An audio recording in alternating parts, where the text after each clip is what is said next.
Thompson Child and Family Focus is transforming lives through childhood, family, and mental health services. The services provided at Thompson for both foster parents as well as the children that they're serving include case management services as well as evidence-based therapy services. Discover how you can be a foster parent and make a difference in a child's life. Go to thompsoncff.org or call 704-536-0375. So there is a ton of stuff they don't want you to know. Yeah, like does the U.S. government really have alien technology? Or what about the future of AI? What happens when computers actually learn to think? Could there be a serial killer in your town? From UFOs to psychic powers and government cover-ups, from unsolved crimes to the bleeding edge of science, history is riddled with unexplained events. Listen to Stuff They Don't Want You to Know on the iHeartRadio app, Apple Podcasts, or wherever you find your favorite shows. From iHeart Podcasts, Supreme, The Battle for Roe, tells the story of the unlikely champions behind the landmark case Roe v. Wade. Starring Maya Hawke as 26-year-old lead attorney Sarah Weddington. We're challenging the Texas abortion laws in federal court. And Academy Award nominee William H. Macy as Supreme Court Justice Harry Blackmun. Time is not the most important factor. Getting it right is. Listen to the podcast Supreme, The Battle for Roe on the iHeartRadio app, Apple Podcasts, or wherever you get your podcasts.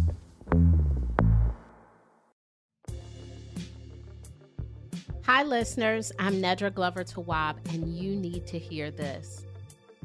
I'm so excited to be coming to you with a brand new podcast. This is only the first episode, and I have so much in store for you guys. I decided to do this because I realized some things need to be talked through. And guess what? I listen all day, and this is another space for me to listen to you and to be able to give you some feedback, hopefully some tips that you can use in your life. This week we're talking about taking on too much and how that causes panic and anxiety. One of my anxiety tales is my eye starts to twitch when I have overloaded my calendar, when I have too many due dates, when I'm expected to do too many things. I look at myself sometimes and I say, you did this to you. Everything on this calendar is stuff that you've said yes to. Everything in the house that you're taking on as a project is stuff you've decided to do. And my work then becomes unworking myself out of a job. How do I look at everything I have to do and figure out what I need to delegate, what I need to back away from in terms of commitment? Because sometimes I'll do that. I'll say, hey, I said I could do this on Thursday, but I need 2 more weeks. Or I know I said I could help you with this thing, but my capacity has changed. I'm supposed to do some laundry today, but guess what? They will stay in the basket and we will live there. We will live in that basket. Sometimes it is us, it is not other people. And then there are other times where we are putting the pressure on ourselves. Now, my tail is an eye twitch. It's also, some sleep trouble sometimes. So when we start to get into the physical consequences of doing too much, it is a sign that our body is tired of us. It's tired of us overworking it. Our brain needs to rest. Rest is not learning more, figuring out a way to be better productive. It's actually removing. One of the best boundaries I've developed since becoming a writer and having an online community is, as I add more, I subtract. So when I say yes to, I'm going to do a podcast, I have to remove something off my plate. I can't add more because the plate is only so big. I'm not going to have things stacked on top of each other. I don't want to drop the plate while I'm walking. I want a nicely balanced plate. And so for me, that means subtracting when I need to and not overloading. This week's caller is having panic attacks. That's just one thing that's happening as a result of taking on too much. And I want you to think about what happens to you physically, mentally, and emotionally when you too take on too much. We'll listen after the break.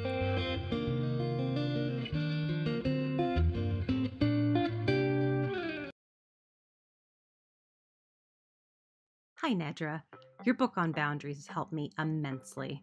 I recommend it to friends and colleagues all the time. Thank you for writing such a helpful resource.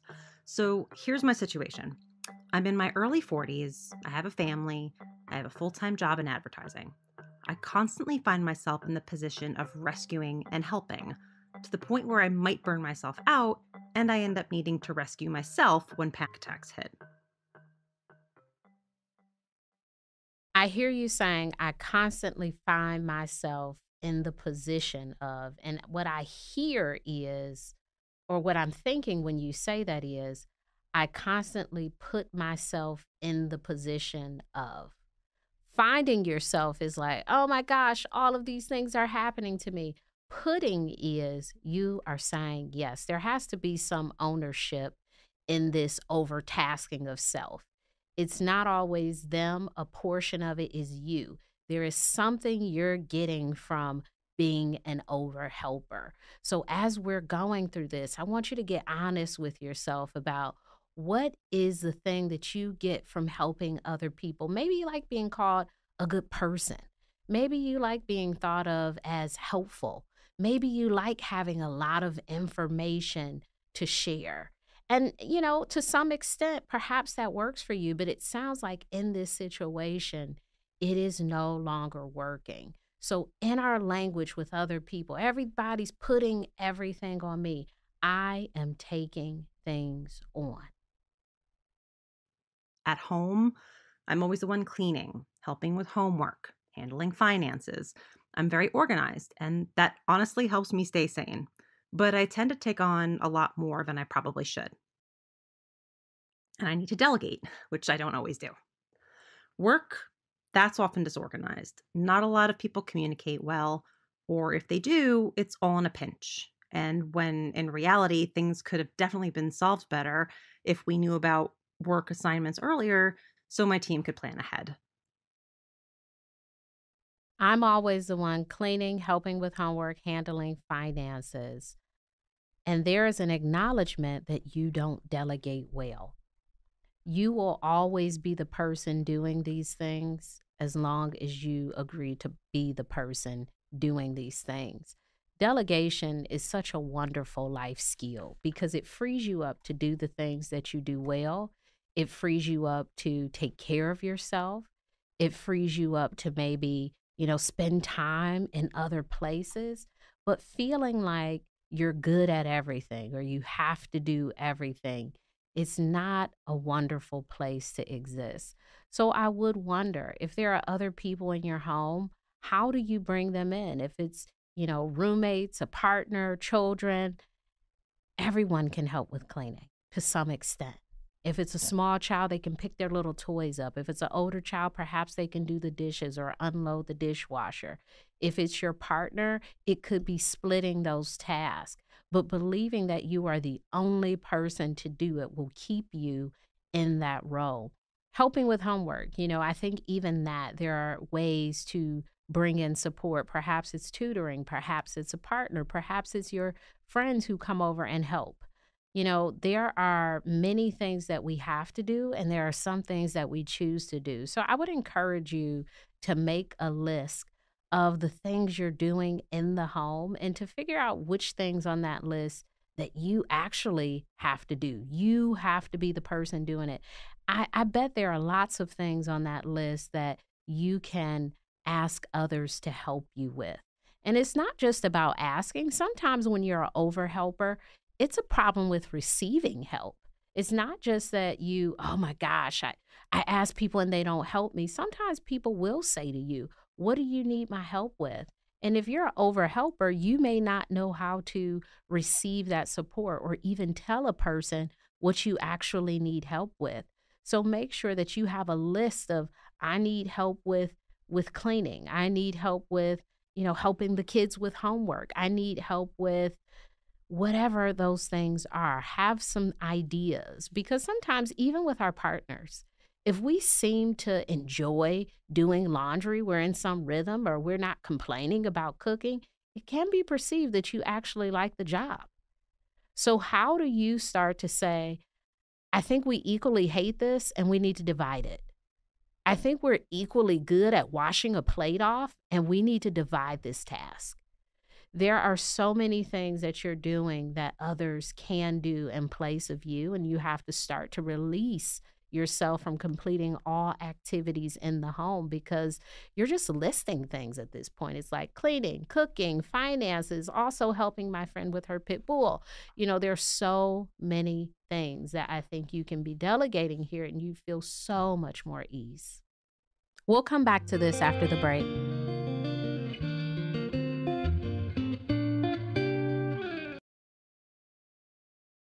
I'm in a middle management position, so I feel this constant need to find a solution to make everyone work better together, which sometimes derails me from the creative end of my work.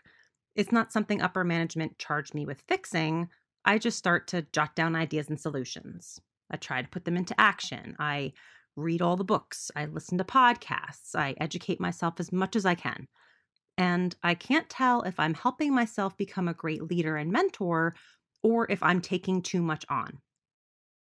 Or if I just don't know how to compartmentalize things and focus on the present moment versus having something constantly on my mind. I even find myself doing this for friends and family. Someone's in a pinch. I want to help. Oftentimes, I'm approached by friends to ask me about everything from a crumbling marriage to finding a better job or getting out of debt. So I try to suggest speaking to professionals who can help, but then their troubles still weigh on me. I ruminate all the time. I think of a helpful tip while I'm trying to go to sleep or if I'm walking on a treadmill. Times when I should be decompressing, I can't shut my brain off. So I guess what I'm asking is, how can I almost be less empathetic and protect myself more? Since I suffer from panic attacks on occasion, I do see them popping up more and more because I seem to take on my own worries plus others. And it all comes from a good place because they value my input, but it does wear on me. So how do I set boundaries but still feel like a good friend, colleague, wife, and mother? I hear you giving a lot of value to your own input. You're saying they value my input, but you're studying, different things to be able to give good input to people. I think you need a fun diet. I think you need to step away from the productivity learning and educating yourself about all of these things and read some novels, watch a series on Netflix, go to dinner with some friends, take up a yoga class, salsa class, do some, painting. I don't know, but I hear a lot of other people, and their stuff. To operate as a therapist and a friend capacity, it's not fair to you and it's not fair to your friend. To operate as a, tax consultant or whatever these things are, it's not fair to you and it's not fair to your friends. And I understand that once you give them the resource, hey, go to this person, you're still worried about it. But you have to know that those people are actually trained to help. And although you're trying to do all of this self-education, the other person is better suited to help your friends with these issues. If you really want to set some boundaries with your friends, what I'm hearing a helpful boundary could be, I'm not able to talk to you about this because it causes me to become highly emotionally involved, and I'm trying to take better care of myself. So stopping them from saying more, stopping them from, putting you in the position to help them problem solve could be helpful. And you can't do that with all of your friends, but sometimes you create your own issue by being overly interested in stuff, right? Like, tell me more. What's going on? What happened with this thing?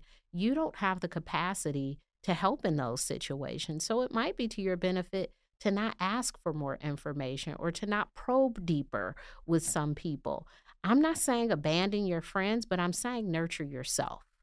You're not in the space to take care of anyone else because you're not taking care of yourself. It is impossible to complete all of the tasks that you have from an unwell space. You would be a better representative in the lives of others if you represented self-care, self-love in your own life. I wonder how, instead of figuring out solutions for people, you can help them find a solution. You don't have to have the solution. It could be, I don't know either.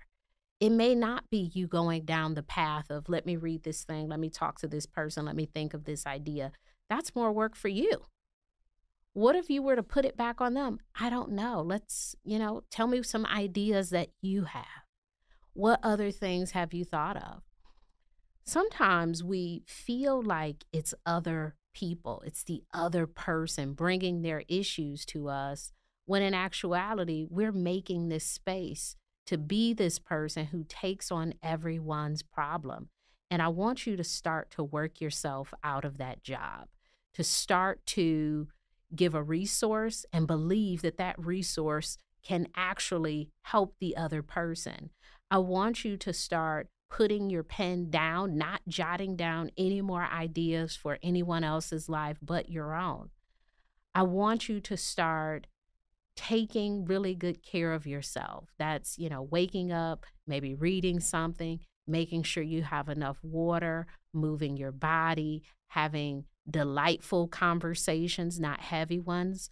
I want you to start talking about yourself more in your conversations with people. And the biggest thing of all is delegating. You are a manager at work. You're not a manager at home. You are not a manager in your friendships. You're not a manager in your family relationships. You're a human. You're a manager in one capacity, but you've taken that role and applied it to so many other things. And I get it. Sometimes what we do is a part of who we are. But if who we are is not functioning well for us, we have to think of some ways to shift that. And what I'm hearing from you is you are overwhelmed by you.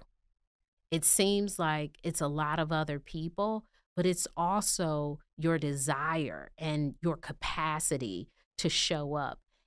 As you lean more into yourself and you step away from this idea that you have to be responsible for everything, the anxiety will dissipate. If you're still having issues with that anxiety, certainly talk to a therapist, certainly find support for it. But what I hear right now is you've taken on far too many tasks, and your brain and your body wants a break. So I have some questions here. How can I almost be less empathetic and protect myself more? Don't be less empathetic, be less involved. Empathy is a wonderful thing. It is such a beautiful thing to care about people and what happens to them. And the way that you protect yourself in that caring is to know everyone is not your responsibility. You are your biggest responsibility from the time you were born, even when you couldn't take care of yourself, till now. You are the biggest priority in your life. You are with yourself always. Take better care of yourself, because without doing that, you can't show up for people in a very healthy way. So the protection that you need right now is self-nurturing. It's self-care. It is self-indulgence. It is being organized with the things in your own life. It is talking more to others about your issues. So don't care less. Care and take care of yourself. How do I set boundaries but still feel like a good friend, colleague, wife, and mother? I know that you're good at all these roles. I can tell. I don't know. I'm looking for a friend like you. I don't know if I have any friends who are going to research and educate themselves to help me with my issues. I hope my friends are listening because they have some work to do. But you're already doing such a great job. And I'm sure the people in your life, they care so deeply about you and they want you around for a really long time without panic attacks, without headaches, without, sleep issues. They want you to be present and they want you to be well.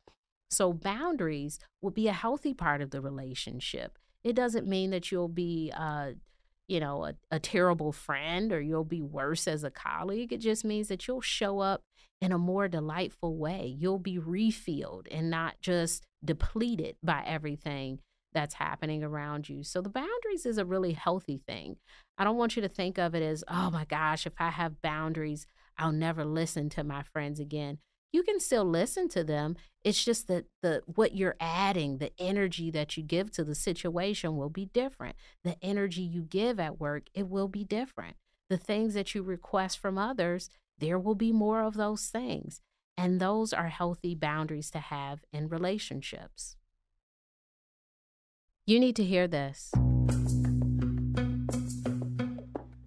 You cannot take impeccable care of others and poorly care for yourself. It will work short term, but it will not last very long. You will burn yourself out. You will become depleted. You will be upset at these other people for making you do this to yourself. If you want to help other people, you have to take care of yourself first. You Need to Hear This is an iHeart production hosted by me, Nedra Glover Tawwab. Our executive producer is Joelle Monique. Our senior producer and editor is Mia Dawn Taylor. Send us a voice memo with your questions about boundaries and relationships at youneedtohearthis@iheartmedia.com.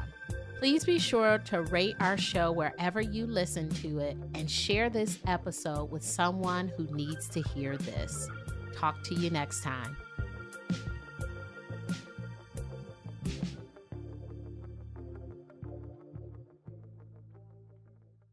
Did you know that North Carolina ranks the third most popular state for relocation, right after Texas and Florida? Nearly 100 people move to Charlotte every single day. As the population continues to surge, the signs are everywhere. New condos popping up and housing developments taking shape. However, while we're constructing new homes, we're not expanding our power sources to keep pace with the growing demand. Have you considered how this will impact your home and family? Fortunately, you have two options. Option 1 is to remain reliant on the grid, subject to the utility company's control over when, how, and how much power you can use. Option 2, harnessing the power of solar energy and energy storage to generate your own power. By choosing Renew Energy Solutions, you can take charge of your home, own your power, and discover the path to energy independence. Visit RENUEnergysolutions.com today and unlock the door to a brighter, more sustainable future. Renew Energy Solutions, your smart and reliable partner in solar energy. So there is a ton of stuff they don't want you to know. Yeah, like does the U.S. government really have alien technology? Or what about the future of AI? What happens when computers actually learn to think? Could there be a serial killer in your town? From UFOs to psychic powers and government cover-ups, from unsolved crimes to the bleeding edge of science, history is riddled with unexplained events. Listen to Stuff They Don't Want You to Know on the iHeart Radio app, Apple Podcasts, or wherever you find your favorite shows.